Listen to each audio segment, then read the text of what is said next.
Something we didn't know about. Third place, Dallas City Cutest Baby Contest. Same. No way. Dallas City Mall, yeah. Third place. Third place, yeah. What was the third for? Was it? Because I wasn't the best looking baby. Why not? I mean, was it the hair? I don't know. Because the hair's kind of crazy right now. I'm just... Looks like you're ready to go drum.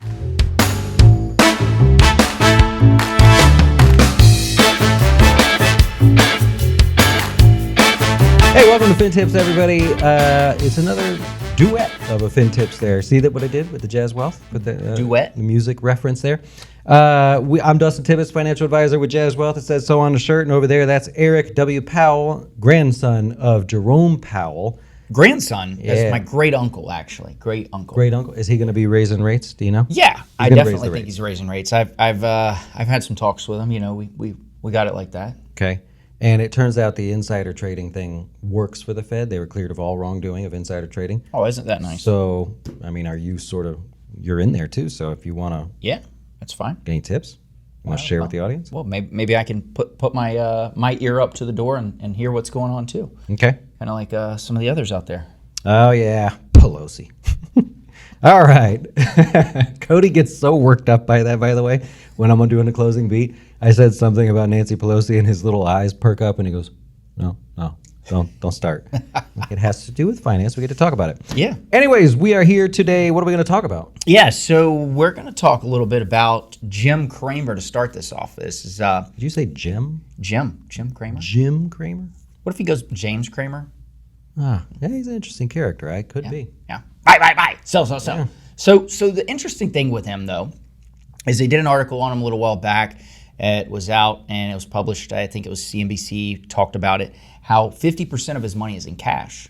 And the reason for that, you know, Jim's a big stock guy, hedge fund guy, but his wife wants 50% in cash because if something were to ever happen to him, she knows she has enough cash to carry her through and she's not worried about it.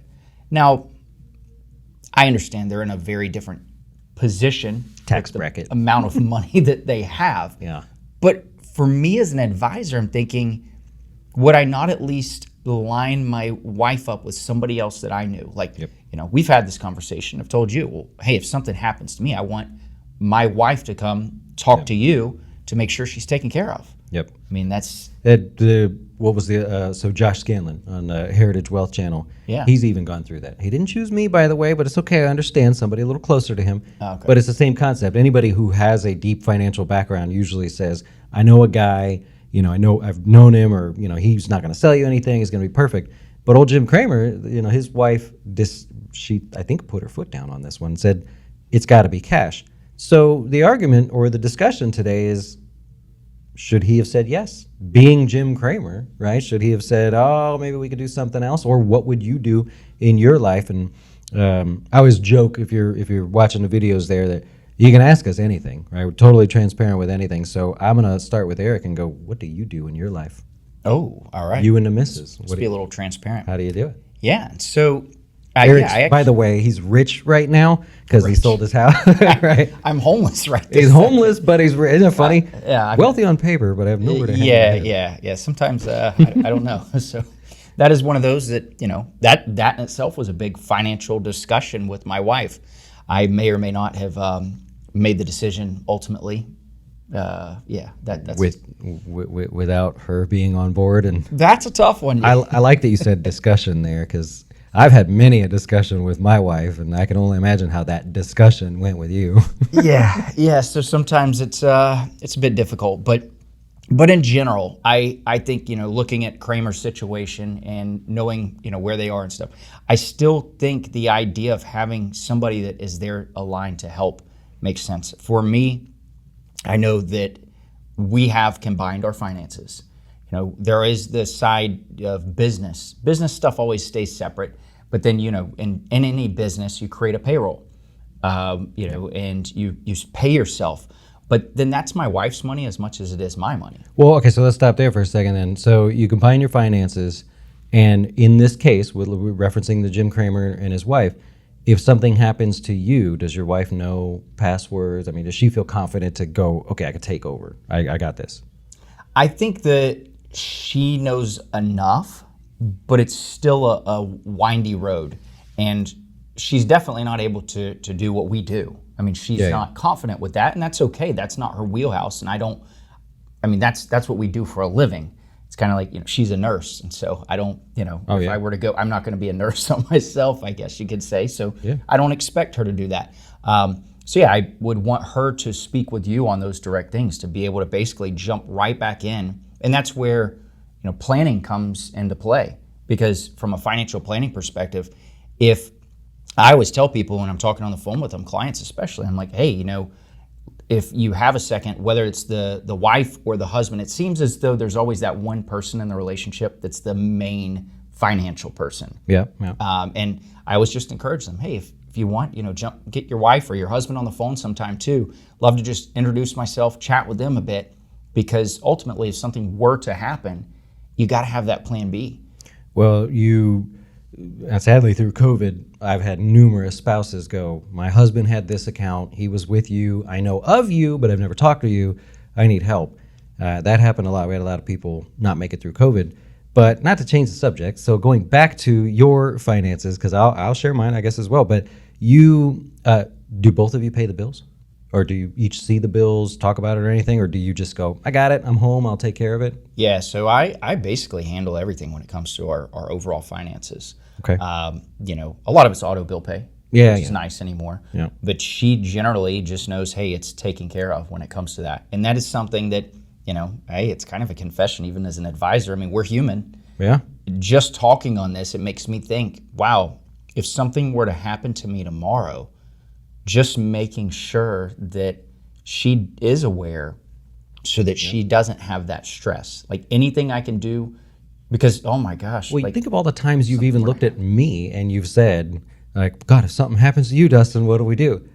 So I'm like, God, his poor wife. Like, you probably ask that a lot, but we probably don't do it enough. I mean, and even in my life, we made the decision a long time ago that I could care less about medical stuff, that my wife's in the same industry.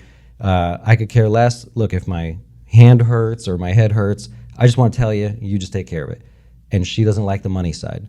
Yeah. She likes to talk about it and see where we're at and ask questions and stuff. But bill paying and what happens if sort of scenarios, she's like, you just tell me. Like, where's the break glass in case of emergency book? It used to be a thumb drive. Actually, back in the day, I had a thumb drive and I would just pop that sucker in and I had the passwords and everything.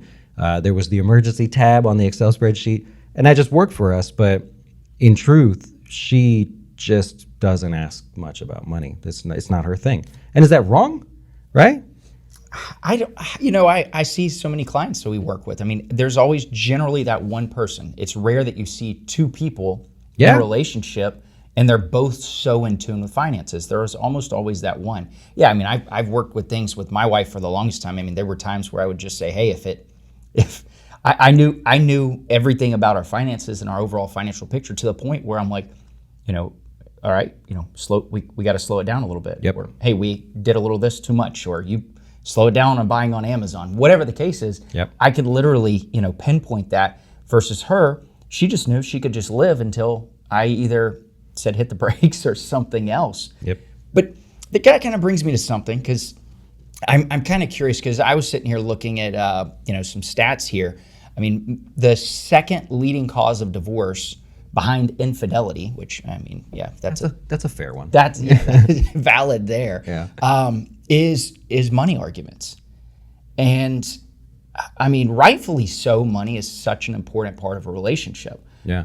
Do you feel, though, because I mean, I shared my wife and I combined finances, and honestly, even dating, we got to a point where we were so serious dating, and we knew that we were going to get married. But also, I think I had a trust with her on the financial spectrum. We had a lot of conversations on finances prior to getting married, and really making sure we saw eye to eye, because I think that it's one of the biggest things. A lot of people jump into a marriage without even having the conversations. Yep.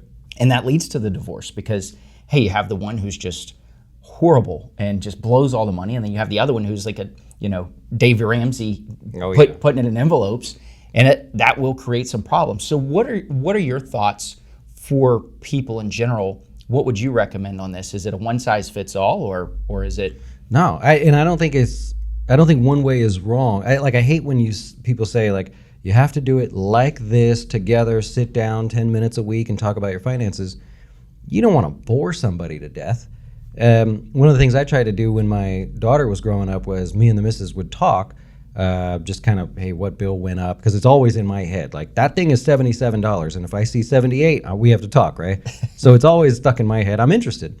Yeah. So one thing I would do was when my daughter was growing up is I would try to talk about, what we have, what we don't have, and what do we want to do, so that she was always excited about some trip or something we were going to do. Then she was in tune, and she knew that was coming last, so she would sit there and go, wait a minute, if you just cancel that, then you can have more, and we can go here faster. And she got really into it. Yeah. And we still play with that today just for fun, but she's older.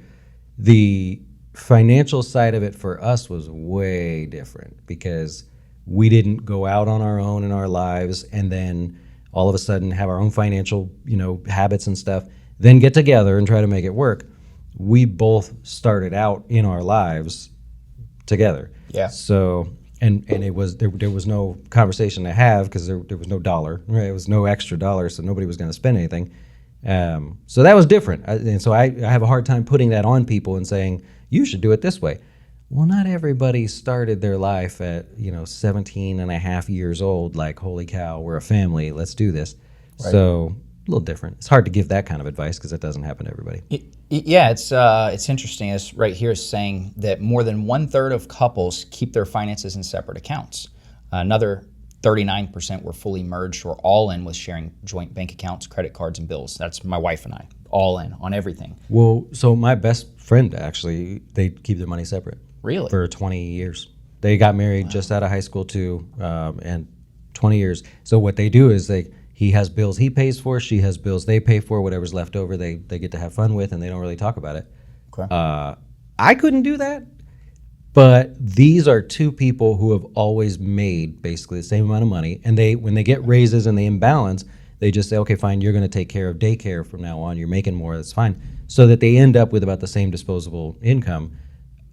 Again, not for me, but they make it work. Yeah, they don't fight about money, right? Because I know both of them. I've known them both for over 20 years. Okay. And when something goes wrong money-wise, they'll ask. So, and he'll say, he has no filter. He'll just talk, right? So he's never said like, oh, she's killing me with money or whatever. Maybe because it's separate. I don't know. Yeah. Well, it works for them. Yeah, if it works, it works. It doesn't work for me. I mean, I think we're just, as a whole, we like to have everything and work together on it.